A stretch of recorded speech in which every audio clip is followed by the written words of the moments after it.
ഇപ്പോൾ വെച്ച് നേരത്തെ തന്നെ ആടിനെ വിടും കേട്ടോ 8 മണിയാകുമ്പോഴേക്ക് തന്നെ.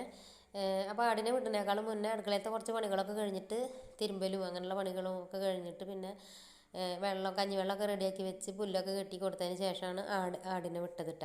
അപ്പോൾ ആടിനെ വിടുമ്പോൾ തന്നെ എന്നെയാണ് കോഴിയാളേനെ വിട്ടതിട്ട. കോഴിയാളെ വിട്ടുണ്ടായിരുന്നില്ല, നല്ല നേരത്തെ കോഴിയാളെ വിടലില്ല കേട്ടോ. അങ്ങനെ കോഴികൾക്ക് തീറ്റ വെച്ച് കൊടുത്ത് ആടുകൾ ഓടി കളിക്കണമൊക്കെ ഉണ്ട്. എല്ലാവരും കെട്ടിയിട്ടില്ല. പിന്നെ വെള്ളം കുടിക്കുന്നുണ്ട്. അത് കഴിഞ്ഞപ്പോൾ പിന്നെ എല്ലാവരും വെള്ളം വീണ്ടും വെച്ച് കൊടുത്ത് കട്ടിയുള്ള വെള്ളമൊക്കെ വെച്ച് കൊടുത്ത് ആദ്യം അവർ ചേർത്ത് വെച്ച തെളിവെള്ളമൊക്കെ കുടിച്ചിട്ടുണ്ടായിരുന്നു കേട്ടോ. കുറച്ചധികം തന്നെ ചേർത്ത് വെച്ചിട്ടുണ്ടായിരുന്നു. ഇപ്പോൾ ദാഹം കൂടുതലായ കാരണം തോനെ വെള്ളം ചേർത്ത് വെക്കും കേട്ടോ.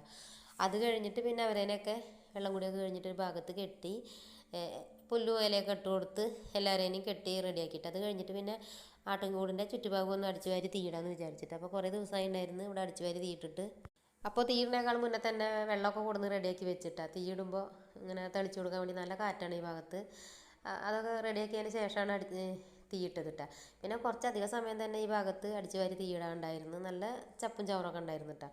അങ്ങനെ മേലെന്നൊക്കെ അടിച്ചു വാരിയിട്ട് തീയിട്ട് ചവറിൻ്റെ അടിയിൽ നന്നായി ആട്ടും കാട്ടം ഉണ്ടാവും കേട്ടോ. അതൊക്കെ അടിച്ച് ഇങ്ങനെ ഒന്ന് ആ നീക്കണോണ്ട് തന്നെ അടിച്ച് നീക്കിയിട്ട് ചേമ്പിൻ്റെ ഒക്കെ കടക്കിലേക്ക് ഇട്ട് കൊടുത്തിട്ടാണ്.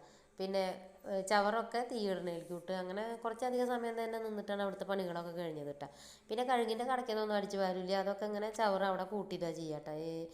ഈ വേനൽക്കാലത്ത് അതിൻ്റെ കടയിൽ നിന്ന് ഒരു തണവുണ്ടായിക്കോട്ടെ വെച്ചിട്ട് കഴുകിൻ്റെ കടയ്ക്ക് അങ്ങനെ ചവറ് കൂട്ടിയിട്ടാ അങ്ങനെ ചെയ്യാറിട്ടാ. അങ്ങനെ ഈ ഭാഗത്തെ പണികളൊക്കെ കഴിഞ്ഞിട്ട് വരുമ്പോഴേക്ക് കുറച്ചധികം സമയമായിട്ടുണ്ടായിരുന്നു. അത് കഴിഞ്ഞിട്ട് പിന്നെ കോഴിക്കൂട്ടിൻ്റെ ഉള്ളിൽ നിന്ന് ചാക്കൊക്കെ എടുത്ത് മാറ്റി കോഴികളേനെ ഞാൻ പണികൾ കഴിഞ്ഞാണ്ട് കയറുമ്പോൾ കോഴികളേനെ കൂട്ടിലാക്കൂട്ടാ.